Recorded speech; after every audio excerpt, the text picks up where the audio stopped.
Price Lord. கர்த்தர் நல்லவர், அவர் கிருபை என்றும் உள்ளது. கர்த்தருடைய வார்த்தை இன்றைக்கு வெளிப்படுத்துகிறது, அவர் இங்கே இல்லை, அவர் உயிர்த்து எழுந்தார் என்று. ஆம் பிரியமானவர்களே, ஆமென். நமக்காக அடிக்கப்பட்டு துன்பப்பட்டு நம்முடைய மீறுதல்களுக்காக காயப்பட்டு ஆமென் மரித்து அடக்கம் பண்ணப்பட்டு 3ஆம் நாள் ஆகிய ஆமென் இந்த நாளில் உயிர்த்தெழுந்ததாக நாம் கொண்டாடுகிறோம். ஆம் பிரியமானவர்களே, நமக்காக உயிர்த்தெழுந்தார்.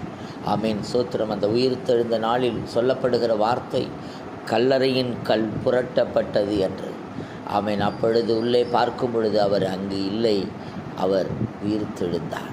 ஆம் பிரியமானவர்களே, இன்றைக்கு அநேக கற்களை தாங்கி கொண்டிருக்கிறோம். ஆமென். அப்படியாக நம்முடைய வாழ்க்கையில் காணப்படுகிற கற்கள், தேவையில்லாத கற்கள் புரட்டப்படுமே ஆனால் நாமும் உயிர்த்தெழுவோம். தேவனோடு கூட சஞ்சரிக்க அர்ப்பணியுங்கள். கர்த்தர் உங்களை ஆசீர்வதிப்பாராக. ஆமென்.